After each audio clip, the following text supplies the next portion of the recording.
Olá, pessoal, eu sou Tatiana Deno e esse é o Café, Crime e Chocolate. Um podcast para quem gosta de ouvir histórias de crimes reais com um cafezinho na mão, chocolate ao lado e fatos bem apurados. Cada episódio é produzido usando fontes seguras como entrevistas, documentários e arquivos públicos. O objetivo aqui é informar, provocar reflexão e servir de alerta, sempre com respeito às vítimas e seus familiares. Como o programa aborda temas delicados, violentos e às vezes contém efeitos sonoros, escute com cautela. Dado a natureza de seu conteúdo, esse episódio não é recomendado para menores de 14 anos. Esse episódio de hoje será dividido em duas partes. Então, se você estiver ouvindo na data original de publicação, em 13 de abril de 2026, saiba que a parte 2 irá ao ar em 48 horas, portanto, no dia 15. Isso porque, recentemente, o podcast passou para o formato de vídeo no Spotify, com retransmissão ao YouTube, e quando o episódio é longo, ele tende a não fazer o download completo no Spotify, que é a nossa plataforma host. Além disso, nos ajustes atuais da plataforma, os vídeos são mais sugeridos a seguidores novos se eles estiverem mais de 24 horas entre um ou outro. Então, eu escolhi 48. Sendo assim, se você é do tipo que não aguenta de curiosidade para saber o fim da história, aguarde a publicação completa na quarta-feira. Agora, se você é da turma que está sofrendo com a abstinência dos episódios e não aguenta esperar, passe o café, abra os chocolates e coloque os fones de ouvido. Pois o episódio de hoje traz um caso que aconteceu apenas 6 semanas após a estreia do Café Crime e Chocolate em 2020, e conta uma história de partir o coração que fez com que eu passasse horas e mais horas a pesquisando e sofrendo junto com familiares e internautas que tentavam desvendar o que havia acontecido e posteriormente tentavam buscar justiça. Essa é a triste e complexa história do assassinato de Fahim Saleh, o gênio dos aplicativos. Era 10h47 da noite quando o celular de Ruby começou a vibrar em sua mesinha de cabeceira. Ela já estava deitada, prestes a pegar no sono ao lado do marido, quando olhou para a tela e viu que a chamada vinha de sua tia, lá dos Estados Unidos. Ruby estava no Oriente Médio desde o início da pandemia e temeu a natureza da ligação. De cara, ela pensou em algo ruim. Será que algo havia acontecido com seus pais em Nova York, onde moravam? Será que eles estavam com Covid? Ansiosa, Ruby atendeu a chamada torcendo para que a ligação fosse um engano. Um toque não intencional, o qual a tia viria se desculpar. Infelizmente, Ruby estava errada. A tia queria mesmo falar com ela e o assunto não era nada bom. De fato, ela já de imediato alertou a sobrinha. Ruby, minha querida, algo de muito ruim aconteceu. O coração de Ruby disparou e suas pernas amoleceram. Pelo tom de sua voz trêmula, seu marido acendeu a luz e ficou a encará-la, assustado, sem saber o que fazer. De repente, Ruby deu um grito e jogou-se no chão aos prantos, deixando o celular cair ao seu lado em modo viva voz. A tia, do outro lado, também com voz de choro, dava a ela a notícia, mas Ruby parecia não assimilar. O que ela está falando? Ruby perguntou ao marido. E ele, entendendo muito bem a mensagem da tia, apenas a abraçou. Entre lágrimas, a tia repetia. O Fahim, Ruby, ele não está mais com a gente.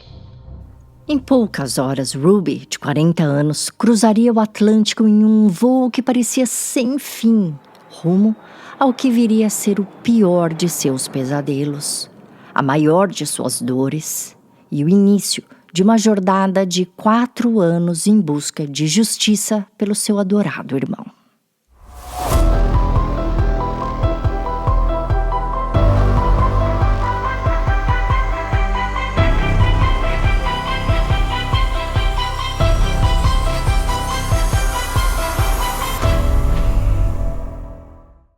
Fahim Saleh nasceu em dezembro de 1986 em Meca, na Arábia Saudita, filho de pais bangladeses.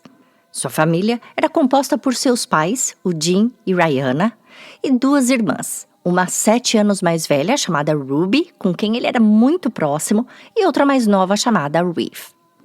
Os 5 eram muito unidos, muito mesmo. Todos se davam muito bem. Isso poderia até se dar pelo estilo nômade de vida, onde raízes são difíceis de serem formadas fora do círculo.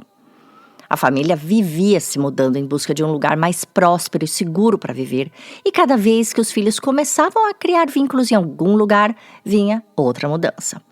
Eles passaram por vários países da Ásia e da África, até que em 1991, quando Ruby estava com 12 anos e Fahim 5, eles se mudaram para os Estados Unidos, mais precisamente para Louisiana. Lá, o pai de Fahim conseguiu bolsa para uma universidade no curso de Ciência da Computação, e para sustentar a família nesse período que o pai estaria investindo nos estudos, a mãe de Fahim conseguiu um emprego como costureira em uma fábrica de uniformes. Nessa época, a filha mais nova do casal não havia nascido ainda e os 4 integrantes da família moravam em um kitnet apertadinho próximo ao campus da universidade. O espaço físico em casa era tão escasso quanto o dinheiro na carteira.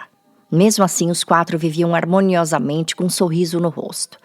Um sorriso que aumentava ainda mais todo domingo, quando eles se davam ao luxo de dividir uma pizza promocional da Domino's, que na época custava apenas $3,25 e ainda incluía um refrigerante. Mais pra frente, depois da chegada da filha caçula e da formação de Eugene, a família, já morando em uma casa de 3 dormitórios, viria a se lembrar dessa época de luta com nostalgia e gratidão. Ruby era uma garota carinhosa e muito responsável, que cuidava do irmão mais novo com dedicação, enquanto a mãe trabalhava e até se considerava sua segunda mãe. Já Fahim, desde pequeno, ele tinha um sorriso que contagiava. Para quem não estiver assistindo esse episódio por vídeo, inclusive, eu estou colocando uma foto dele com a irmã no nosso perfil do Instagram e vocês podem conferir o que eu estou falando. Que sorriso genuíno! Fahim era a alegria em pessoa. Entre os amiguinhos da escola, entre os vizinhos e parentes que os visitavam de tempo em tempo nos Estados Unidos, ele era o que fazia com que todos rissem e se divertissem. Muito criativo, ele adorava contar histórias, mas sua paixão mesmo era contar piadas. Ele sempre tinha uma nova para contar, ou uma mágica para fazer, algo assim. Sempre trazendo alegria. Em 1999, os 5 se mudaram para Rochester, em Nova York, onde o Dean começou a trabalhar para a IBM como consultor de software. A vida de classe média era simples, mas feliz. Ao contrário de muitas famílias, na casa dos Salés não havia aquela pressão psicológica para que os filhos sucedessem financeiramente. A família sonhava alto, sim, porém o sonho maior era a liberdade. Era o sonho de que as filhas mulheres pudessem estudar, trabalhar, ser quem elas gostariam de ser, vestirem-se como queriam e que, segundo o casal, em um discurso futuro viria dizer, que cada um dos 3 filhos, independentemente de gênero, pudesse ter acesso desde cedo a portas que o Dean e Rihanna não tiveram em seu país natal. No entanto, Fahim, desde muito novinho, já apresentava um talento nato para os negócios e, assim como o pai, adorava a tecnologia. Aos 3, 4 anos, ele já desmontava seus carrinhos de controle remoto para saber como funcionava e até para alterar suas funções. Aos 10 anos, quando estava ainda na 5ª série, ele começou a vender doces que comprava na loja de $1 por R$1,50 para as outras crianças no parquinho. Eram balas, chocolates e marshmallows, tudo com muito açúcar, algo que não era servido na escola e nem permitido. Por isso as crianças corriam para comprar. O pequeno negócio durou apenas algumas semanas antes de ser fechado pelo diretor. Mas a esse ponto, Fahim já tinha gerado um lucro de, pasmem, $150. Nada mal para uma criança de 10 anos. Como o gosto pelas vendas não podia parar por conta de uma proibição de açúcar pela escola, Fahim decidiu pedir como presente de aniversário ao pai naquele ano um kit para montagem de joias, bijuterias. Com o kit, ele começou a montar colares e braceletes para vender no portão do colégio e assim sua carteira foi crescendo. Aos 12 anos, seu espírito empreendedor descobriu o amor pela tecnologia. Como seu pai trabalhava na IBM, a família tinha o que, na época, era considerado luxo: 2 computadores em casa. Em seu tempo livre, Fahim logava e começava a testar artimanhas que aprendia nos livros de programação do pai. Em 1 ano, ou seja, aos 13 anos, Fahim criou seu primeiro website, o Monkey Do. Um site de piadas, charadas, dicas de trollagem e até som de efeitos especiais como pum e arrotos. Afinal de contas, o que mais atrairia adolescentes bem-humorados, não é? Bom, Fahim estava sempre gargalhando em frente à tela, então seus pais achavam que ele estava apenas jogando no computador. E estranharam quando o envelope do Google chegou pelo correio em nome de Fahim, com um cheque de $500. Gente, eu tô falando de $500 em 1999. Só para que a gente tenha uma ideia aqui do quanto isso representava, eu estou olhando aqui no Google e dava para comprar um computador de última geração na época, que era o Dell Dimension, uma TV Sony de 40 polegadas, ou uma coisa ou outra, né, gente?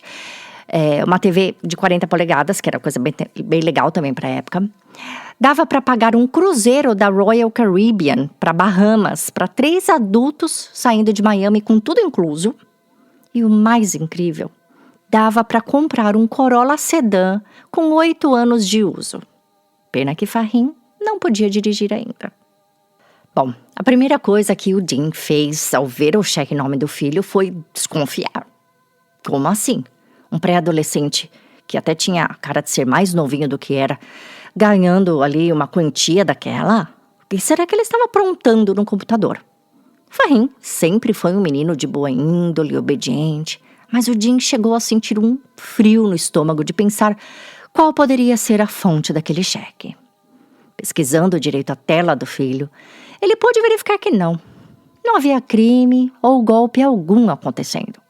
Fahim havia simplesmente aprendido tintim por tintim das aulas de programação que os livros ensinavam, e seu site de piadas, bem criativas por sinal, monetizava horrores com inúmeras entradas para anúncios da web. Era um pequeno negócio brilhante.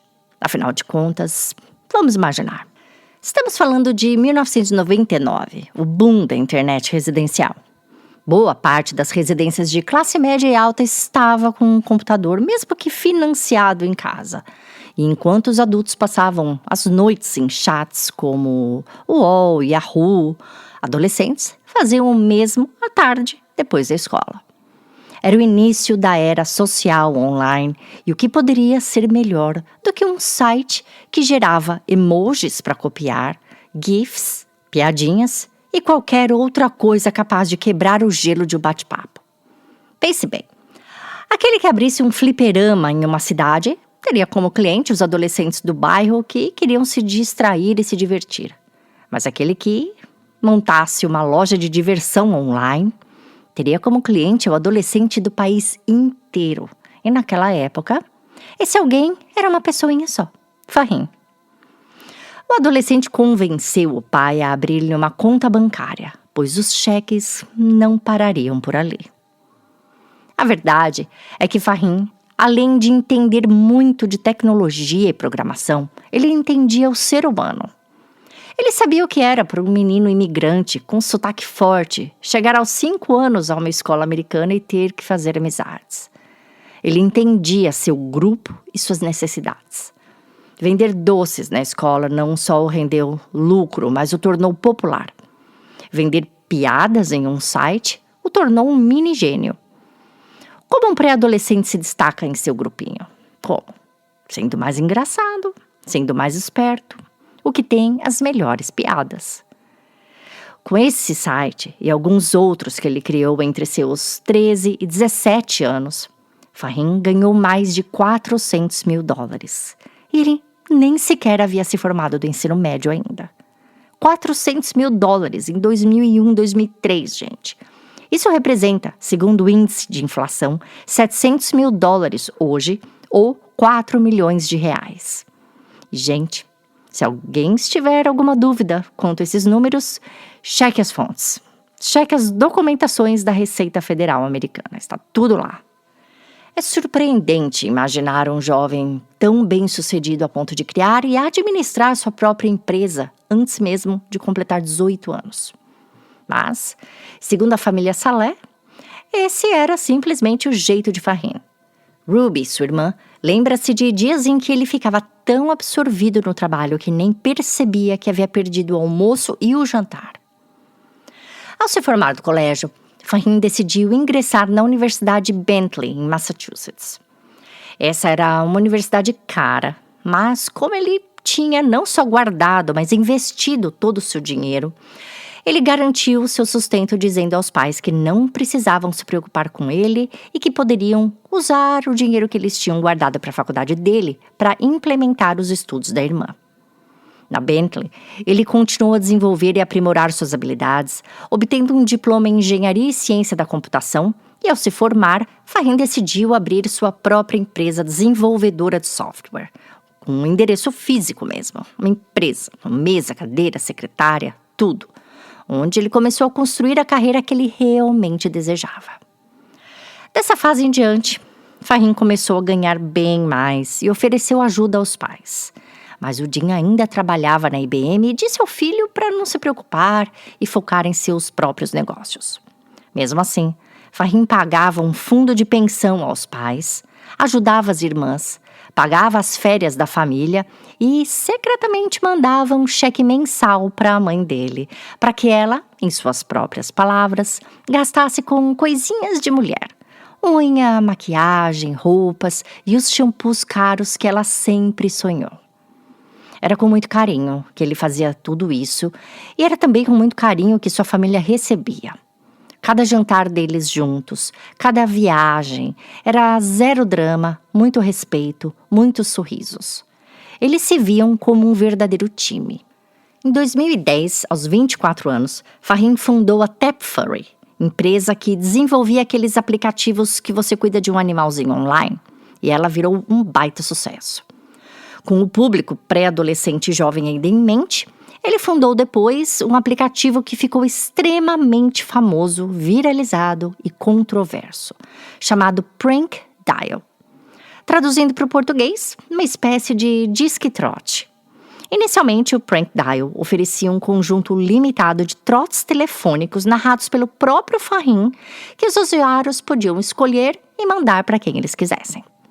Depois que o usuário optasse ali por qual pegadinha gostaria de mandar para um conhecido e discasse o número do alvo, a gravação fazia uma chamada anônima e os autores da pegadinha podiam ouvir tudo acontecendo do outro lado da linha, ou seja, a pessoa caindo no trote. Desde criança, Fahim adorava essas pegadinhas. Quando pequeno, ele e seus amigos costumavam passar trotes para os colegas de classe o tempo todo e Fahim era o melhor nas performances, passando os trotes mais engraçados. E ele não era o único, né, gente? Quem, como eu, cresceu nos anos 80 e 90 também passou a infância ou tocando campainhas e saindo correndo ou passando trotes. Ao que o site foi ganhando fama, Fahim começou a dedicar todo o seu tempo ao aplicativo, recrutando outros programadores e desenvolvedores, outros atores para as piadas. Juntos, eles transformaram o site de trotes em um aplicativo para iPhone e iPad que rapidamente se tornou um dos melhores 10 aplicativos da categoria diversão em 2011. E eles desenvolveram também um sistema de tokens, onde os usuários podiam comprar acesso a chamadas e outros recursos exclusivos. Em seu segundo ano de atuação, o Prank Dial já valia 10 milhões de dólares. E Fahim, como pessoa física, ganhava cerca de 2 milhões por ano apenas com esse projeto. Só que embora o aplicativo estivesse crescendo mais e mais a cada dia e a empresa estivesse ganhando muito dinheiro, nem todos estavam satisfeitos com esse aplicativo. Isso porque algumas pessoas estavam o usando para fazer coisas erradas. Isso porque, na versão mais cara, o usuário tinha como gravar o trote. Na verdade, o próprio aplicativo gravava e gerava um arquivo de áudio. Um arquivo compartilhável, e isso permitia que conversas que jamais poderiam ser tidas, quem dirá gravadas, acontecessem. Ou seja, usuários faziam uso do aplicativo para gravar conversas ilegalmente. E eu tenho um exemplo aqui para vocês. Em 2015, um cara chamado Kirk Eady, que era vice-diretor do Centro Prisional do Condado de Hudson, foi preso e condenado a 21 meses de reclusão por grampear ilegalmente os telefones de seus funcionários usando uma função desse aplicativo que se chamava Operador Maligno. Essa função permitia que uma terceira pessoa iniciasse uma chamada telefônica entre duas e gravasse a conversa sem que essas outras duas soubessem.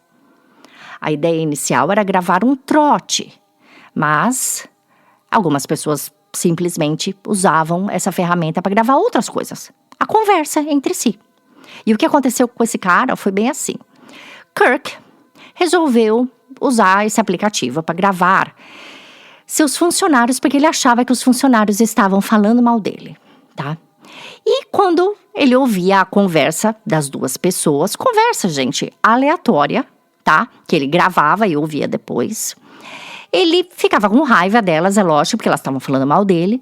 E aí ele decidia mudar o horário de trabalho delas, se intrometer na vida dessas pessoas, por exemplo, ligando para o cônjuge delas, tá?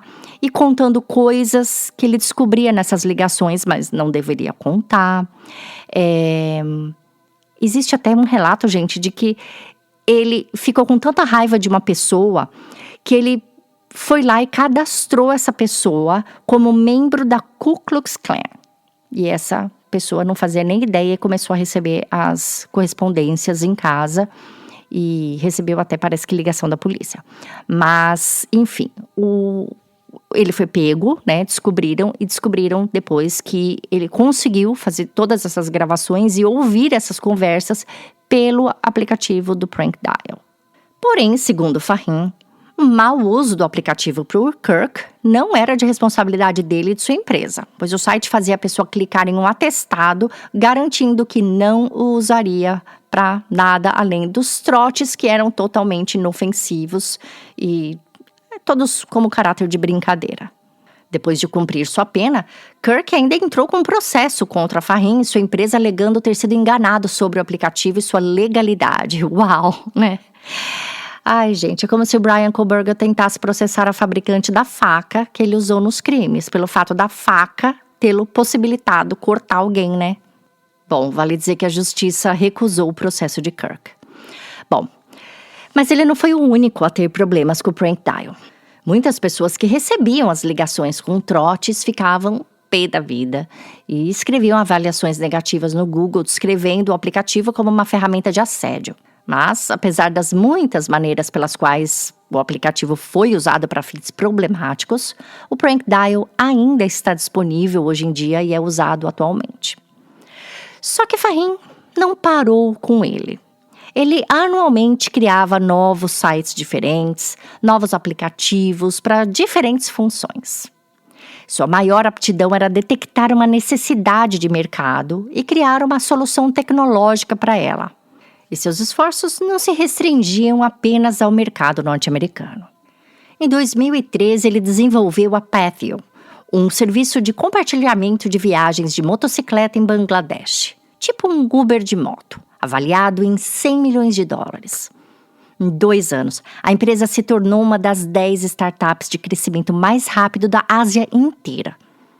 Aproveitando o sucesso da Pathio, ele fundou a Gokara, uma empresa com uma proposta semelhante, mas sediada na Nigéria. E essa empresa empregou muita gente. Quando o governo nigeriano proibiu o sistema de viagem compartilhada, centenas de homens que estavam felizes com seus trabalhos nas motocicletas se manifestaram pedindo ajuda internacional e para não vê-los perdendo o dinheiro investido nas motocicletas e acessórios, bem como o emprego, Fahim usou o mesmo logo e nome, transformando a Gokara em um delivery de comida, como um Uber Eats ou um DoorDash, como o iFood no Brasil. Em 2015, a combinação entre as empresas de Fahim somava $150 milhões, quase R$1 bilhão, e ele só tinha 29 anos. Foi nessa época que seus amigos começaram a o chamar de Elon Musk dos aplicativos. Fahim não tinha vergonha de exibir sua riqueza cada vez maior nas redes sociais, mas ele também não deixava de ser generoso com aqueles que eram próximos a ele e comunidades em países que ele morou e que sabia que tinha muita gente precisando só de um empurrãozinho. No YouTube, existe um vídeo dele com as irmãs surpreendendo o pai com um Tesla modelo S no Dia dos Pais. E seu Instagram estava cheio de férias luxuosas e momentos com a família. Algo que eu gostei de ver em seus vídeos era que ele e sua família eram ávidos defensores da igualdade de gênero e criticavam a situação de mulheres em países da África e do Oriente Médio que não podiam ter o mesmo de direito à educação e ao acesso que os homens tinham. Por todo esse tempo, Fahim morava de aluguel em um apartamento de classe média. Isso porque ele viajava muito a trabalho. Mas em dezembro de 2019, ele decidiu comprar uma cobertura de 2 milhões no Lower East Side de Manhattan, uma área super privilegiada de Nova York. E, segundo sua irmã, Ruby, aquela foi uma grande mudança para ele, que estava todo animado com o que ele pretendia fazer, transformar aquele imóvel em um verdadeiro lar.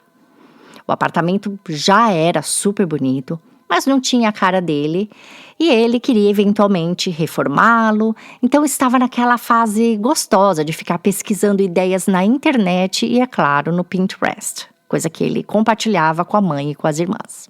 Foi nessa fase também que ele assinou a papelada para o desenvolvimento de um aplicativo parecido com o Gokara na Colômbia.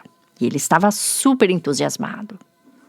Com tanto pela frente e tantos planos ainda para o futuro, ninguém podia imaginar que a trajetória de Fahim seria interrompida de forma tão cruel e que por trás daquela fase tão luminosa, os próximos capítulos guardavam uma virada para lá de devastadora. Como eu disse, Fahim havia comprado sua linda cobertura em Manhattan em dezembro de 2019. Aquele foi um mês corrido com as festas de final de ano, não só da família, mas da empresa também, com fechamentos financeiros anuais e viagens, que em sua maioria eram para a Ásia. E ao que 2020 começou, o que veio junto? O Covid. Por conta da pandemia global, as viagens internacionais de Fahim diminuíram bastante. E Nova York, em especial, foi atingida em cheio pelo vírus. Isso fez com que boa parte das operações das empresas de Fahim migrassem para home office, o que não era muito problema para o nicho dele e, de fato, para ele mesmo foi até vantajoso. Isso porque seu assistente pessoal, que vinha trabalhando com ele já há anos, sendo seu braço direito nas operações, havia deixado a empresa e Fahim estava tecnicamente sozinho, em fase de recrutamento de alguém novo, procurando cuidadosamente por outra pessoa. Alguém que ele pudesse confiar, pois tratava-se de um cargo de importância, que lidaria com muita coisa do âmbito pessoal, como, por exemplo, administrar o envio de suas roupas para a lavanderia, suas viagens e passear com seu cachorro, quanto também profissional, agendando seus compromissos, organizando contratos e pagando contas. Deixa eu falar um pouquinho sobre esse cargo. Nos Estados Unidos, a média salarial para um assistente pessoal comum gira em torno de $18 e $25. No mercado premium, ou seja, para executivos de altíssimo patrimônio e perfis ultra high net worth, como o Fahim, recrutadores reportam faixas bem maiores, como de 80 a 200 mil por ano. As irmãs de Fahim poderiam fazer essa função, porém, embora elas se enquadrassem completamente no fator segurança que o cargo pede, pois lida com documentos e informações pessoais, o ideal seria que não fosse alguém da família imediata para preservar a privacidade de Fahim. E sem contar que a esse ponto suas irmãs já trabalhavam na empresa dele, mas em funções mais ligadas ao que elas realmente gostavam de fazer, algo mais alinhado com seus talentos criativos. Sendo assim, o início da pandemia foi um momento que Fahim tirou para reajustar sua agenda, seus parâmetros e curtir de forma integral seu novo apartamento, o qual ele estava adorando. E ele não fazia isso completamente sozinho. Fahim não tinha namorada naquele momento, mas tinha uma companheirinha que ele mimava muito, sua cachorrinha Leila, uma mix de Lulu da Pomerânia com um husky siberiano de apenas 3 anos, praticamente uma filhotinha. Embora seu escritório físico estivesse fechado e sua cidade em lockdown, seus negócios estavam a mil, pois com restaurantes fechados durante a pandemia, serviços de entrega por motocicleta estavam em altíssima demanda. Então, com as finanças em ascensão, o jovem empreendedor de 33 anos resolveu focar na saúde. Como exercitar-se ao ar livre era uma das únicas coisas permitidas, Fahim fazia um bom uso do Central Park e saía para correr todos os dias, compartilhando com seus colegas, familiares e seguidores nas redes sociais seus passos e suas paisagens. Na segunda-feira, 13 de julho de 2020, por volta das 13h45, Fahim estava retornando ao seu apartamento no número 265 da Houston Street após uma corrida de 5 quilômetros. Imagens de câmeras de segurança do prédio mostram ele entrando no condomínio, passando pelo lobby e chamando o elevador enquanto um homem de terno preto parecia mexer nas caixinhas de correspondência bem ao seu lado, porém de costas para ele. Fahim, que estava de olho no celular como se estivesse checando mensagens ou até rolando o feed do Instagram, mal notou a presença do homem. Mas quando o elevador chegou, ele colocou o celular no bolso, entrou, usou seu fob para apertar o botão que ia para o 7º andar, apertou o 7 e quando viu o homem caminhando em direção ao elevador, segurou a porta para que ele pudesse entrar. Sim, Fahim segurou a porta gentilmente para um homem vestido de terno preto, luvas de látex, máscara de esqui e um protetor ocular carregando uma mochila nas costas. Praticamente a imagem exata do já falecido serial killer Israel Keyes quando descrito pelo FBI. Mas, por que Fahim o deixou entrar? Bom, primeiro porque Fahim não via maldade em ninguém. Segundo, porque era julho de 2020. E não sei se vocês se lembram, mas os meses de abril e maio tinham sido catastróficos em números de mortes pelo vírus em Nova York. Então, era comum ver pessoas ultra protegidas por máscara, luvas e sim, até capacetes, principalmente para trafegar em elevadores. Tinha gente cobrindo até o corpo todo com sacos plásticos. Esse edifício onde ele morava abrigava 2 apartamentos por andar, o A e o B, e cada letra tinha seu próprio elevador. No caso do apartamento de Fahim, o elevador A, quando chegava ao seu andar, já abria a porta dentro de seu próprio foyer. Isso não significa que qualquer um pode simplesmente subir e entrar na sua casa, ou que você está, sei lá, sentado vendo TV e de repente a porta do elevador abre e alguém está ali te olhando. O acesso a determinado andar só pode ser feito com um fob ou com um morador autorizando. No entanto, é comum que várias pessoas entrem juntas num elevador e cada uma pare no seu próprio andar. Pelo menos é o que se espera, né? Bom, talvez por isso, Fahim, sempre simpático, não viu a pessoa como uma ameaça.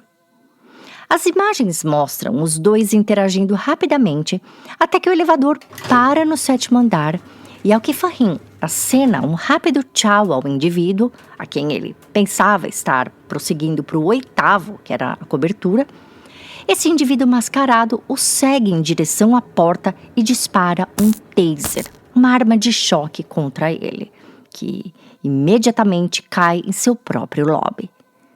As câmeras ainda mostram o indivíduo empurrando Fahim com os pés para que a porta do elevador fechasse.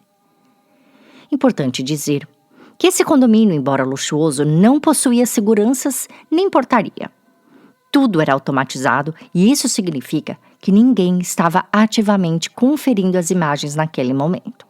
Ninguém podia imaginar o que Fahim estaria passando por trás daquelas portas de inox. Posteriormente, vizinhos relatariam ter ouvido barulhos altos de objeto quebrando e gritos vindos do apartamento dele, mas ninguém se preocupou em chamar a polícia ou em investigar. A tarde prosseguiu dando início à noite e amigos e colegas de trabalho que não conseguiam contato com Fahim começaram a estranhar. Dada a natureza de seu trabalho, ele não era de ficar muito tempo offline e naquela tarde ele perdeu chamadas importantes que já estavam agendadas.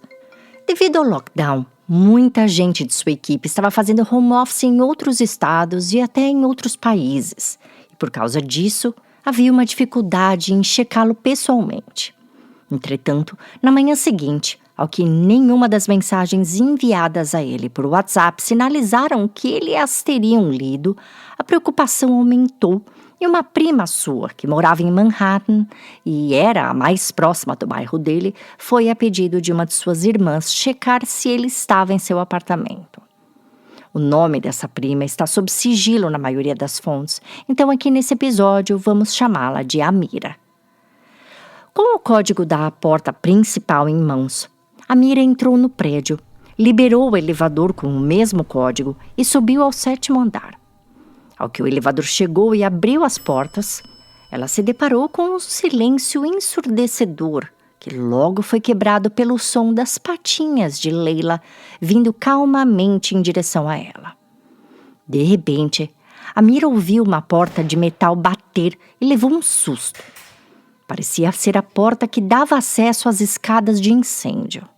Então ela chamou: Fahim? Fahim? E como ninguém respondia, Amira começou a seguir Leila, que a esse ponto caminhava de volta para a sala de TV. E foi então que ela se deparou com a pior cena que uma pessoa pode encontrar. A mais grotesca, a mais traumática.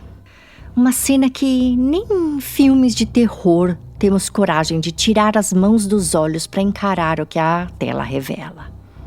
E o que havia nessa cena, eu conto a vocês na parte 2 desse episódio.